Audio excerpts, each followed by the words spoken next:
The Garden of Eden, the biblical birthplace of all humanity.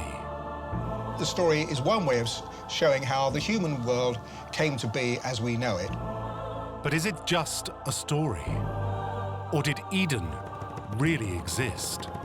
Every culture has a story that says this is how we came to be, this is what happened. One maverick scientist was desperate to know the truth. Why did they tell that story? Where did it come from? And what's behind it? He risked everything to find the answer. I would have expected backlash. There are people who don't believe it now. This is the story of one man's quest for the Garden of Eden. My rule is, if people think it's crazy, it's probably right.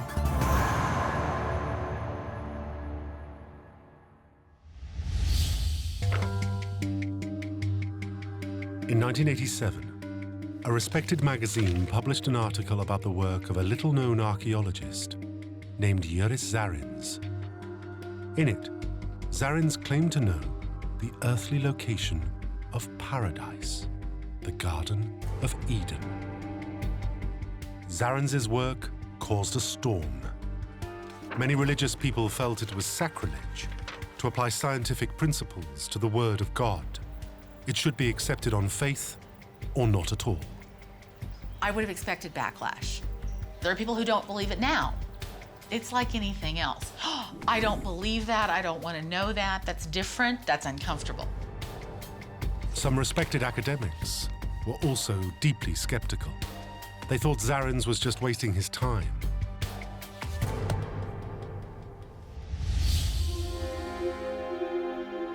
Many biblical scholars thought the story was just an allegory, with no basis in fact. Certainly by the 19th century, most educated people no longer think the story of the Garden of Eden is a literal account of the beginning of humanity and the fall of mankind. But Zarins did not care about other people's opinions. Most people are not interested in trying to think through. Let's put it this way. If I said to you, I'm going to research the Garden of Eden based upon the Genesis story, people are going to go, well, why? Surprisingly, this was not a religious quest, nor was it a hunt for buried treasure or precious relics.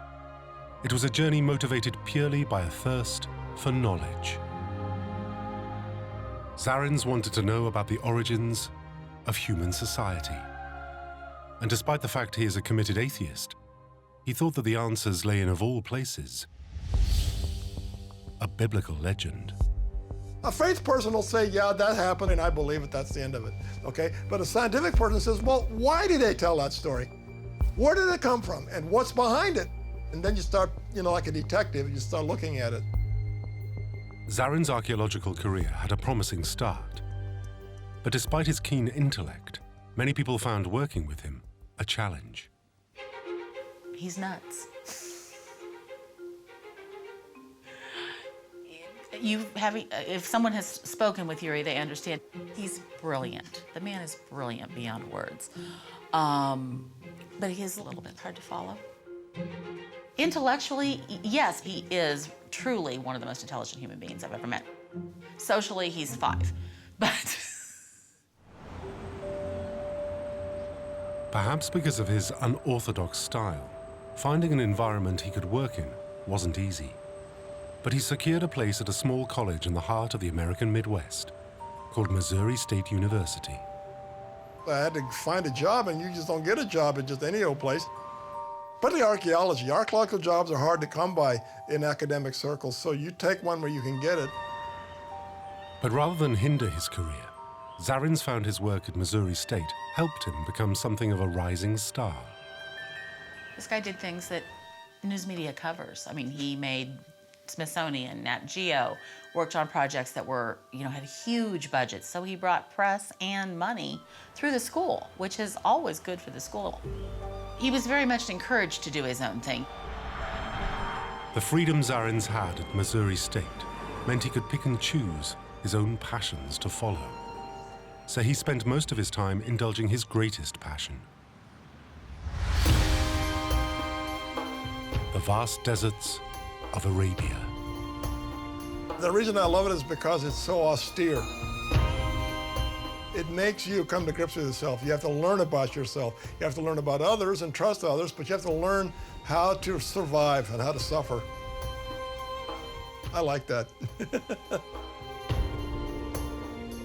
Arabia was also rich terrain for an up-and-coming archaeologist making a name for himself. Unlike the well-trodden sites of the ancient classical world of the Mediterranean or Egypt, Arabia was undiscovered country. Arabia was a cultural landscape that was like a desert, literally, because archaeologists hadn't been allowed in. The tribes are too dangerous in most places in Arabia. It's so remote, many places are so remote. Believe it or not, I'm the first person sometimes to touch something that's 500,000 years old.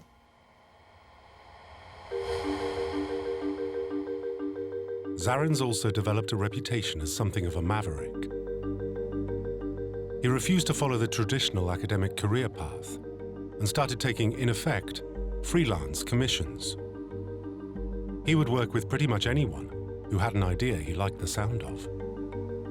Works the same no matter who's paying for it, isn't it? Who cares? These nonconformist methods led him to a project in Oman related to, of all things, a Bible story. The legend of the three kings bearing gifts of gold, frankincense, and myrrh. Our real project was to find out and figure out the frankincense trade. Zarins and his team set off into the vast Arabian desert. They wanted to know how long people had been trading frankincense and how it came to be such a valuable commodity across the ancient world. Frankincense only grows a couple places in the world, and it originates in that Oman, Yemen region. We went on to study basically the trade routes, where it would have come from, how they would have transported it, what they were doing with it. Zarins, Owen, and their colleagues worked in Oman's so-called empty quarter for more than 4 years, looking for evidence of trade routes stretching as far as India, Egypt, and Rome. And after an extensive search, they made an extraordinary discovery, a lost city called Ubar. Legends of Ubar can be found in the book of 1001 Arabian Nights, where it is described as a place of fantastic wealth and lush greenery in the desert. According to the Quran, it was supposedly destroyed by God as a punishment for its misbehaving king. Indeed, until Zarins found it, no one was even sure if Ubar really existed.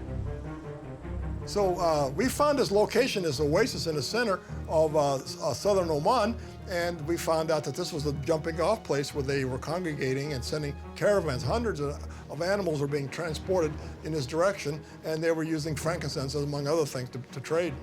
And those trade caravans we know moved for centuries. Zarins discovered that frankincense had been traded across the region for at least 8,000 years. From Ubar, frankincense caravans would have set off in all directions, including, of course, to the Holy Land. Along with goods to sell, these caravans would have carried something else, stories, including many that eventually found their way into the Bible. Zarins realized its authors borrowed some of their material from other cultures. It's called plagiarism. They plagiarized it, stole it, and repackaged it. The Hebrew Bible repackaged the story that's much older and came from its proper location where people lived and experienced it. Zarins began to wonder about the origins of one story in particular, the tale of Adam and Eve in the Garden of Eden. He wondered whether it was one of the stories that had been borrowed from another culture. Of all the many fables in the Bible, this one seemed to be based on real events.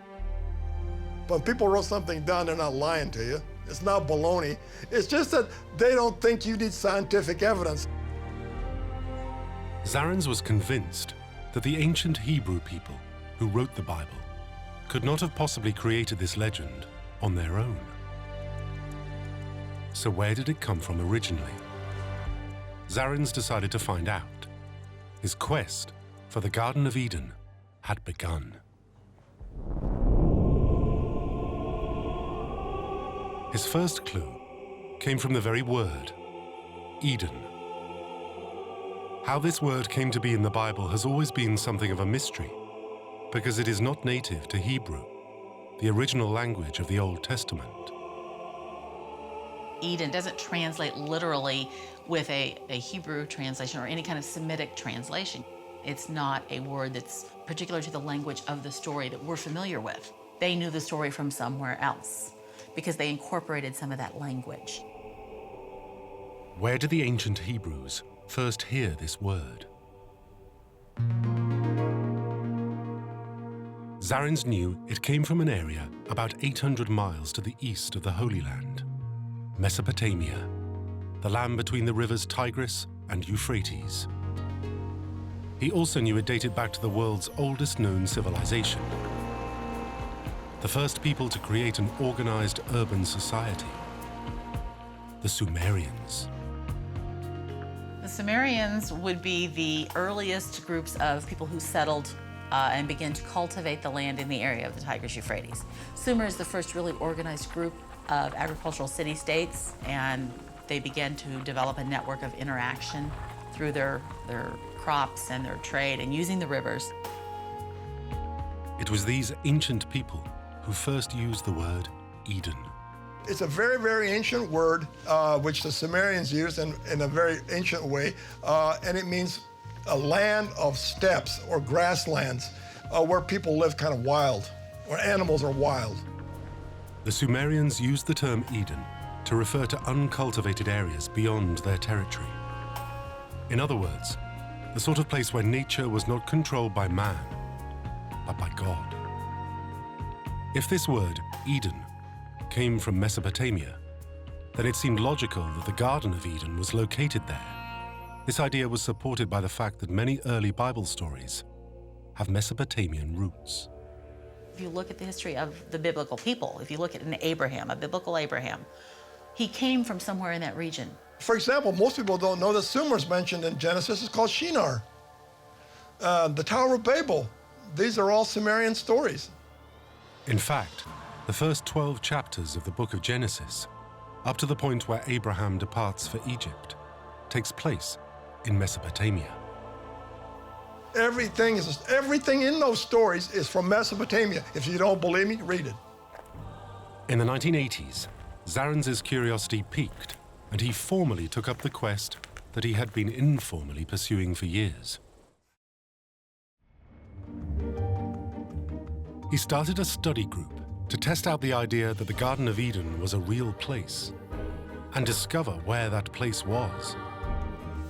If he couldn't convince his own students his ideas were right, he wouldn't be able to convince anyone. We met in his office, because there were like 5 of us. We talked about some of these things. It made a lot of sense to him, and it didn't take him long to talk us into seeing the logic of it. And at that point, he was still our professor. He wasn't somebody I'd spent 20 years working with. He was my professor. So clearly he knew something. Zarins' starting point was the Bible itself, and its first, oldest part, the book of Genesis. Well, I should perhaps explain that the Bible has 2 accounts of creation. The Garden of Eden story is the second one, and probably the earlier one. The story begins when God plants a garden eastward in Eden. There, he made every tree that is pleasant to the sight and good for food. And of course, in the middle of the garden, he put the tree of life and the tree of knowledge of good and evil. The story is one way of showing how the human world came to be as we know it, or as the Israelites knew it. And there was a kind of a test in the garden. There are these 2 trees, the tree of life, which the first humans are not barred from eating from, which gives immortality, and the tree of the knowledge of good and evil, which gives some kind of wisdom. As every Sunday school student knows, one day, a serpent tempts Eve into eating the forbidden fruit of the tree of knowledge. So she eats of the tree of knowledge and gives some to her husband, Adam, who meekly follows. As punishment, God casts Adam and Eve out of the garden.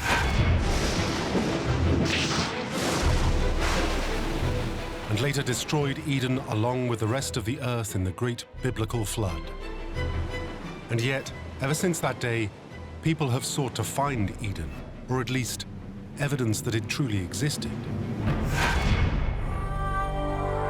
The very text of the Bible actually provides some tantalizing clues about Eden's possible location. Genesis 2 to 3, the famous story, has some verses in verses 10 to 14 where a river is said to come out of the Garden of Eden, and it becomes 4 headwaters. And the rivers in question are Tigris and Euphrates, and we all know where they are. They're the major rivers of Mesopotamia, the modern Iraq. The other 2 rivers are called the Pishon and the Gihon. Unlike the Tigris and the Euphrates, which still flow today, no one knew where these other 2 rivers once ran, or if they ever really existed. It appears these 2 rivers have always been quite obscure, even in biblical times. In fact, the first known mention of them is the Bible itself. Quite a bit more is said about those 2 rivers in the text, which probably implies that to the ancient Hebrews too, those rivers were a bit more unknown and mysterious, so required a bit of elaboration. The Pishon is said to encompass a mineral-rich land called Havilah, and the Gihon is said to flow through a land called Cush. Some versions of the Bible translate Cush as Ethiopia. Locating these 2 rivers and where they joined with the Tigris and Euphrates to form the famous 4 headwaters was the key to unlocking the mystery of Eden's position. Find the rivers, and Zarins would find Eden. What happens is it just says there were 4 rivers, and they made 1 river, and that's where the garden is. I mean, if everybody knew where the 4 rivers was, the biblical scholars would have solved this question years ago. The location of the Pishon and the Gihon has baffled scholars for centuries. Many medieval thinkers thought the Pishon might be the river Ganges, India's holiest river. As for the Gihon, even today, most biblical scholars believe that it refers to the river Nile. Now, the text says, the river Gihon flows around the whole land of Cush. And Cush, everywhere else in the Old Testament, means Nubia or the Sudan. And Jewish tradition was very strongly convinced of that over many centuries. It didn't deviate. And the fact that it goes all the way around the land of Cush, which is the name for Sudan, south of Egypt, the Nile is the only important river there. But that interpretation presented a serious problem. The Nile isn't anywhere near the Tigris or the Euphrates. So there is no place on Earth where it could join with them and the Pishon to form the all-important 4 headwaters, the location of the Garden of Eden. The ancient Israelites' knowledge of distant geography wasn't perfect. Their geography is a bit confused because we know the Nile doesn't really join up anywhere near the Tigris-Euphrates. If the authors of the Bible made such fundamental errors like connecting the Nile to the Euphrates, how could they be trusted about anything else? The Garden of Eden could be literally anywhere. For hundreds of years, scholars have faced this exact problem, and some of them found a very inventive solution. They put the Garden of Eden wherever they wanted. Well, a president of Boston University, no less, in the 19th century called William Warren, who located the Garden of Eden at the North Pole. Mormons locate the Garden of Eden in Jackson County, Missouri, in the United States. Columbus thought he'd found it by the Orinoco River in Venezuela. There were some who wanted to locate it in China. Well, if you think the Garden of Eden in the East, well, put it in the Far East. But for Zarins, the Bible's incoherent geography left him at a dead end. If he tried to follow its directions to Eden, he would be lost wandering in the wilderness forever. It was the same fate that had befallen every Eden seeker of the past. But Zarins found a way around the impasse. His solution was to abandon his Bible studies and turn instead to a more traditional academic discipline: history. Zarins knew that the word Eden had come from the world's first civilization, the Sumerians. Sumer also happens to be the one place where two of the four biblical rivers, the Tigris and the Euphrates, touch. This offered Zarins and his group another avenue to explore. The Sumerians were the world's first people to use writing, and by recording their thoughts for posterity, they quite literally invented history. They created writing in order to make sure who got what came from who did it, who paid taxes and who didn't. So somebody didn't say, I paid, I didn't pay, oh, I can't remember, did I pay, did I not pay? Now they're writing it down and go, no, it says here you didn't, right? Although writing was invented as a means of bookkeeping, the Sumerians quickly found it was a useful tool for recording other ideas. Later on, they got around to writing down things like people were sitting around thinking great thoughts and wrote down their stories. Yeah.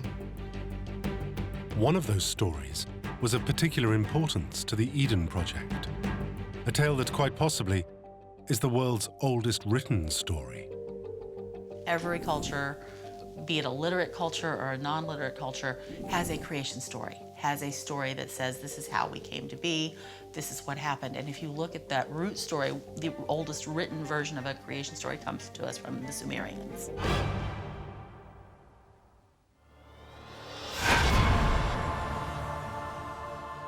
The story the Sumerians wrote is known as the Epic of Gilgamesh, and it has some shocking similarities to the story of Eden. Similarities which would help guide Zarins on his quest. Gilgamesh was a king of Uruk in Mesopotamia who was 2/3 god and 1/3 man.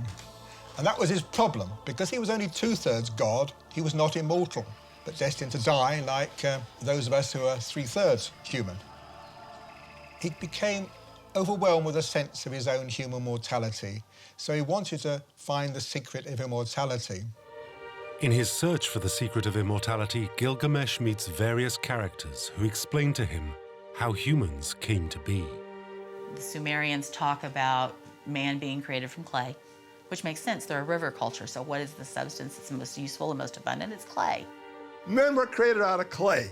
Okay, and as they were created out of clay, then they said, well, now wait a minute, we got to get women in here somehow, so then we get women made out of men, and then we put them in a place where people live forever, or it was really nice, and nobody got sick, people lived at the bequest of God. You know, that's that kind of story.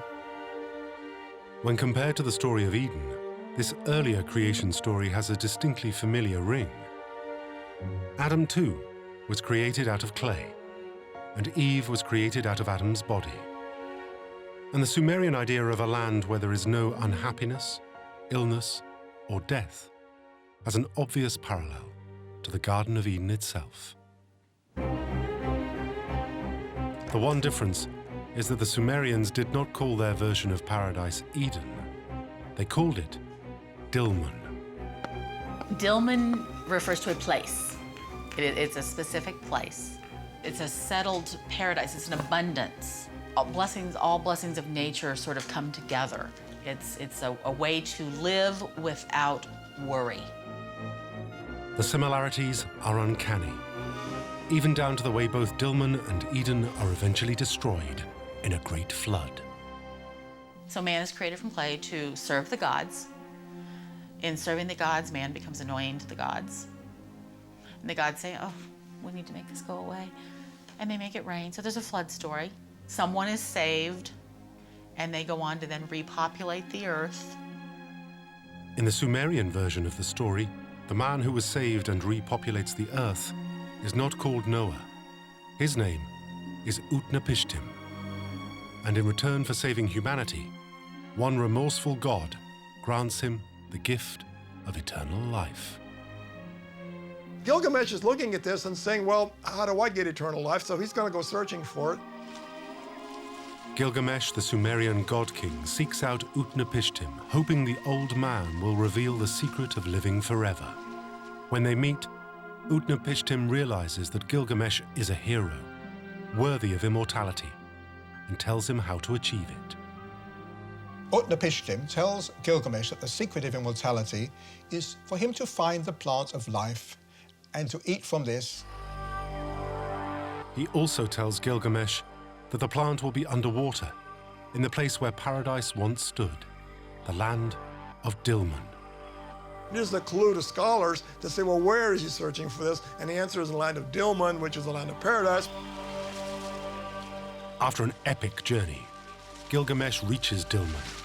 But just when he has immortality within his grasp, disaster strikes. He finds this plant of life in the water, and he's just going to grasp it and consume it. But unfortunately for him, a serpent snatches it away first, and the serpent rejuvenates itself. This tale of humankind being offered the chance of eternal life, only to have it snatched away, is of course exactly the same fate that befalls Adam and Eve.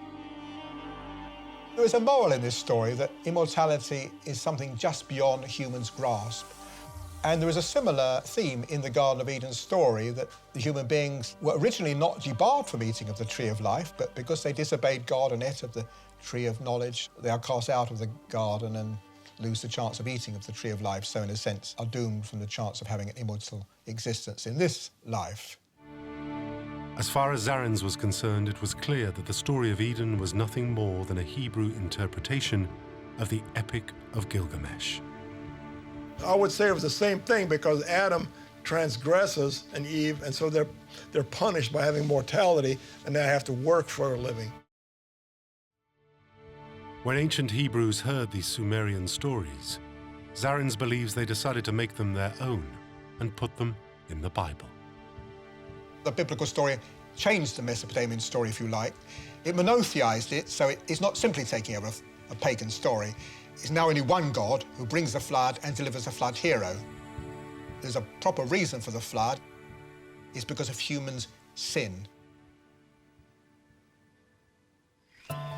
Unfortunately, the story itself did not seem to offer any obvious clues to Eden's location. It seemed like yet another dead end. But there was one thing that offered Zarins a glimmer of hope. The name the Sumerians used for their version of paradise, Dilmun. If he couldn't find Eden, perhaps he could find Dilmun. Zarins was not the first person to make the connection between Eden and Dilmun.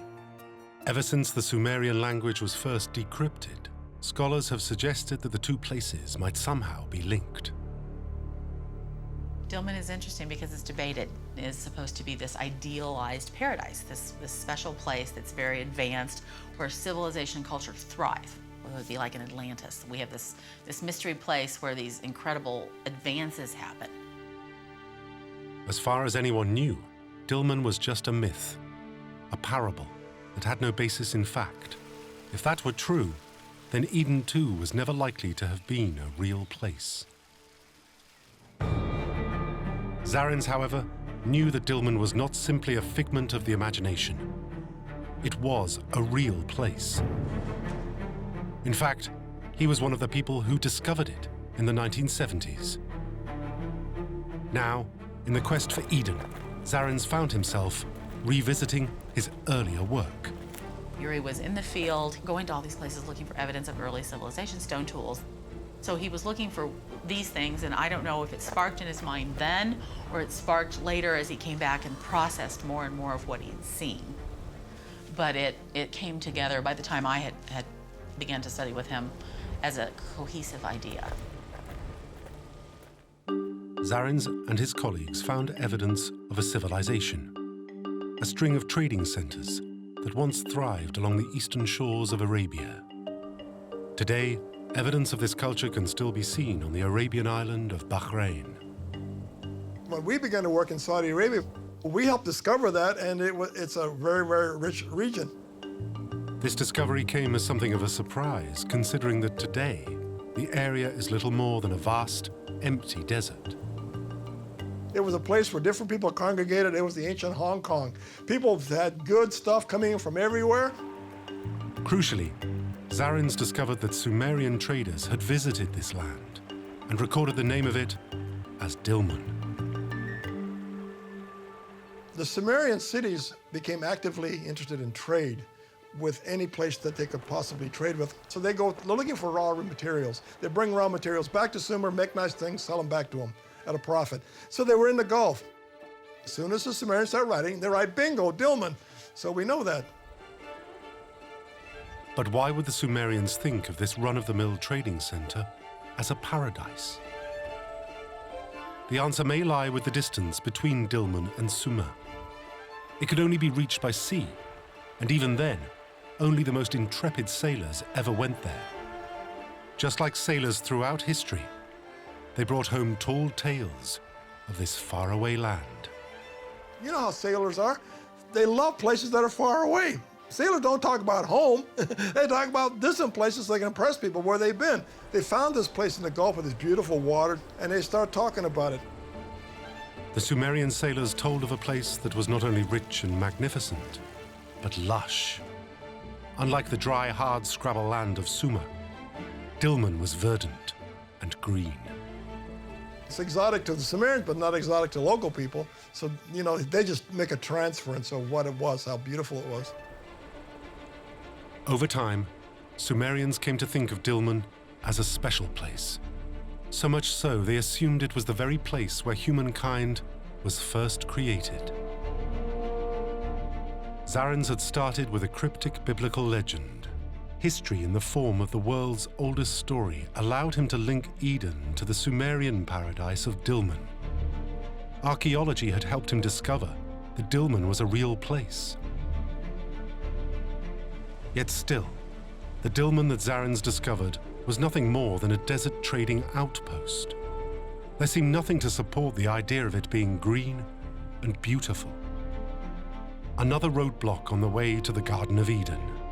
To get past it, Zarins gave up on the idea of scouring the historical record and turned instead to hard science.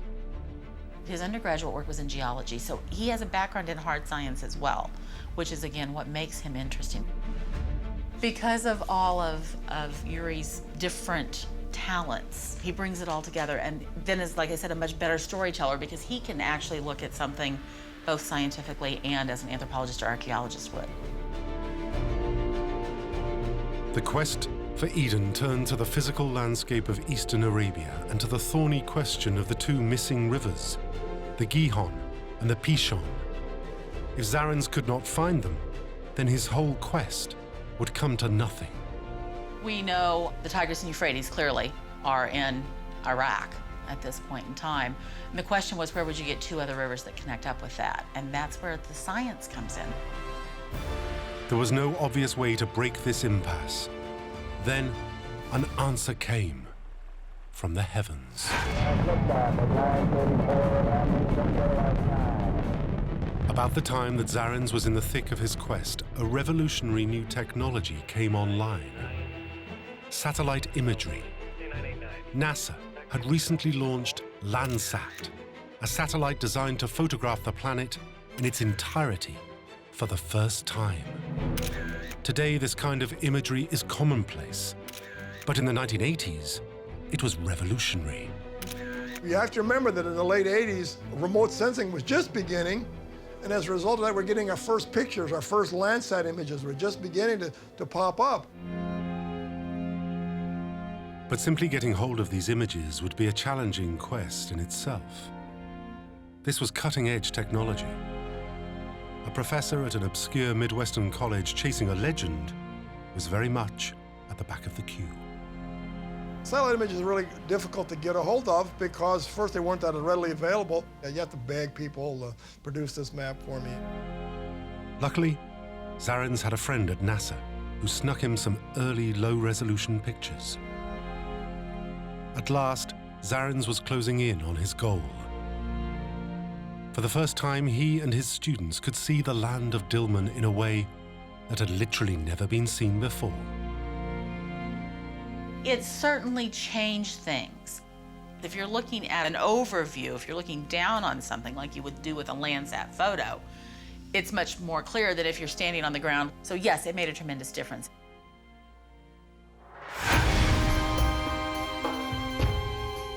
A careful study of the images revealed a shocking revelation. A river, or more specifically, a dry channel snaking through eastern Saudi Arabia. It clearly marked where a river would once have flowed. When you put the satellite image, you can just generally see it. You can like, this is it. And then you start drawing where the other rivers are. It really makes sense.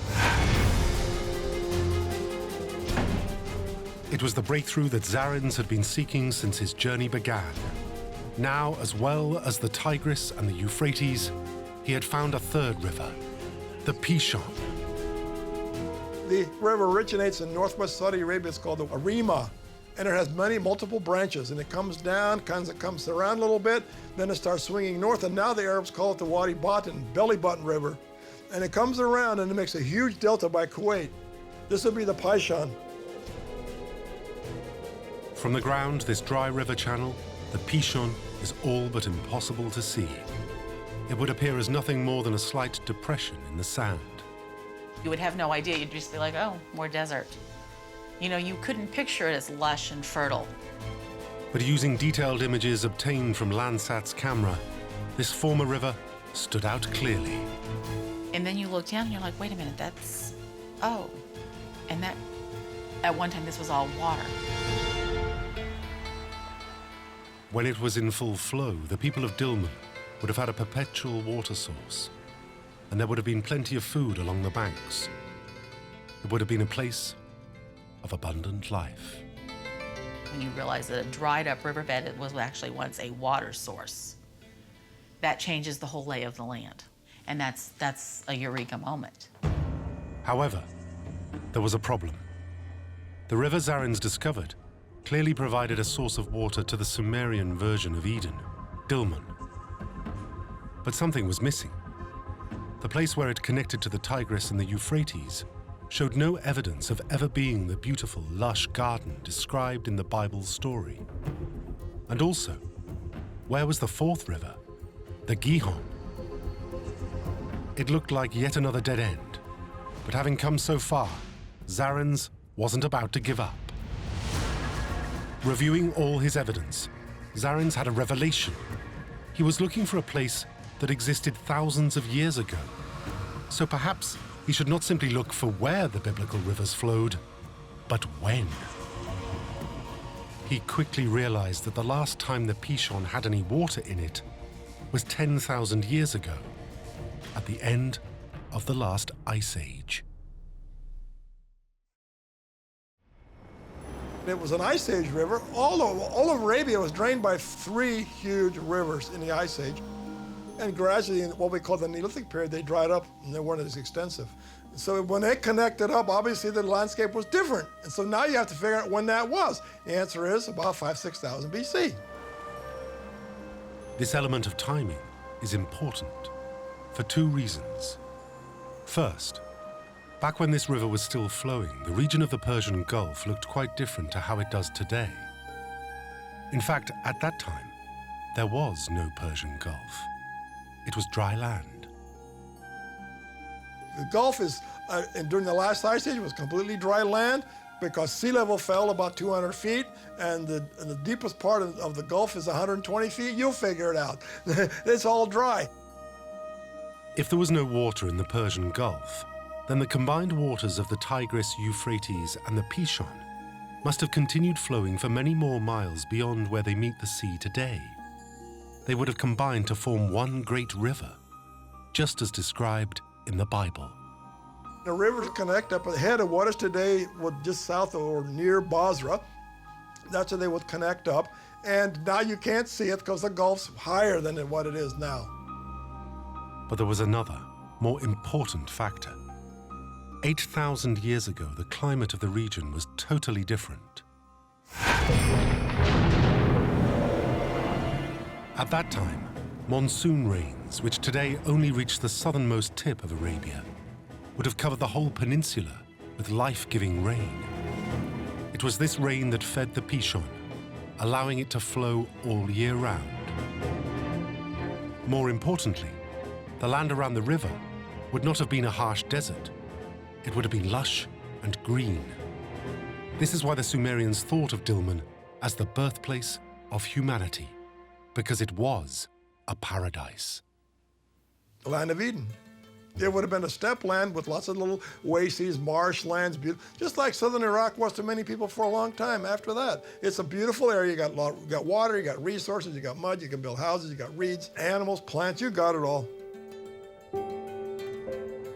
But although it would have undoubtedly been Eden-like, was this actually the Eden? Without the fourth river, the Gihon, it couldn't be. The Bible describes the Gihon as flowing through the land of Cush. For centuries, most scholars believed Cush referred to an area in East Africa. In fact, the King James Version of the Bible even uses the word Ethiopia.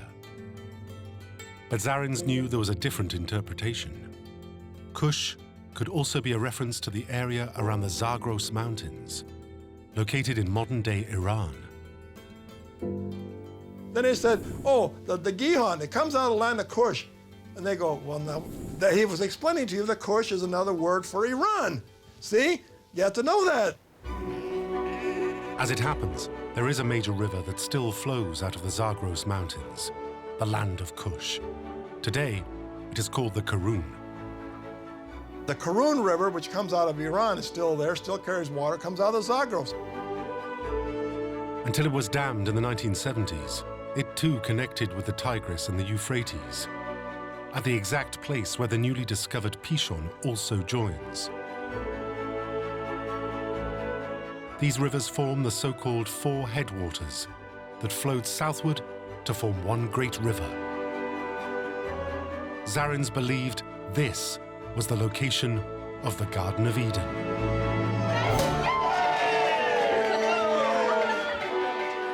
This last discovery was the final proof Zarins needed for his theory. Several times he was close to failure. It was only by combining his knowledge across so many disciplines that he was able to finally solve this ancient puzzle. That's something that's a little bit unique to Yuri in that his background is diverse enough that he can put it together in a bigger picture, which is that creative aspect of being multidisciplinary. Because of all of Yuri's different talents, you know, he brings it all together and he's just a much better storyteller. But like the maverick he is, Yuri Zarins refuses to take all the credit. He believes his breakthrough only came thanks to the work of others, across many different disciplines. All he did was put these pieces of the puzzle together. You think that's where it is, and you draw satisfaction from saying that you pushed the ball forward a little bit because you added a lot more data and made people think about it, not just from reading the text. This was not the end of the quest. Zarins refused to rest on his laurels. For him, the location of the garden was not the most important thing. He wanted to know how true the story in the Bible was, and what it really meant. Putting together everything he had learned so far, it occurred to Zarins that the story was not really about how the first human beings were created. Instead, it was about how human society was created. The epoch-defining moment when we humans stopped being hunter-gatherers and started becoming farmers. The Garden of Eden story is an explanation of how farming originated. Zarins' theory rests on a radical notion, the idea that the Garden of Eden was not the only one of its kind. He believes that the whole region, the land known as Dilmun, was filled with Eden-like places. Well, the garden no different than any oasis you see now in Arabia. Arabia, it's called an oasis because subterranean water fractures and everything turns green. Attracts plants, attracts humans, attracts animals. It's just a place where people congregate. So this was a kind of a marshy, green area that attracted animals, plants, and so on, and original people. According to Zarins, the Garden of Eden was a home to prehistoric humans, hunter-gatherers who were able to survive purely from what they found growing naturally. But as the last ice age ended, the waters in the world's oceans began to rise. Eventually, this garden of paradise would have been drowned in the flood. In its place today, we find the Persian Gulf.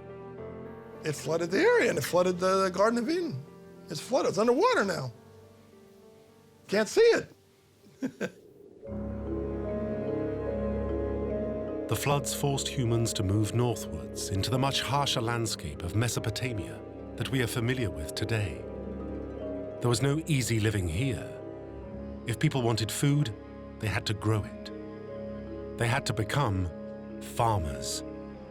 And that meant using primitive technology to cultivate the land. When people create inventions of some kind or another, whether it's taming nature or inventing metals or writing, you can never go back. You just can't reverse technological progress. And so it began with this idea of agriculture being one of the first ideas of change.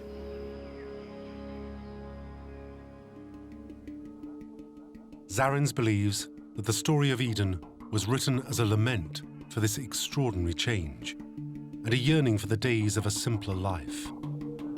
The advent of agriculture was not described as a great leap forward, but as a sin. Eve eating from the tree of knowledge. What happened was they fell. They fell from grace. What is that? What does that mean? That means they transgressed against what God had provided. They knew better, and that's what we call the origin of agriculture. You know how to manipulate things now. You know how to make plants grow. You know how to create animals and get natural selection. In 1987, the results of Zarins' work were published in Smithsonian Magazine. Very satisfying to have that feeling that there's an answer, there's an explanation that is based in science as well as literature, that you can put these two things together and tell a story that is very identifiable. It's, oh, this is not so far off the mark. This works. This makes more sense than just poof, magic. But once he put his ideas in the public sphere, Zarins discovered that many academics gave them short shrift. Yuri Zarins' views, I think, have multiple problems attached to them.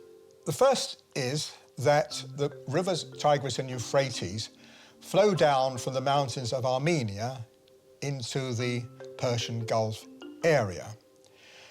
Genesis 2 says the rivers flow out of Eden and become 4 headwaters.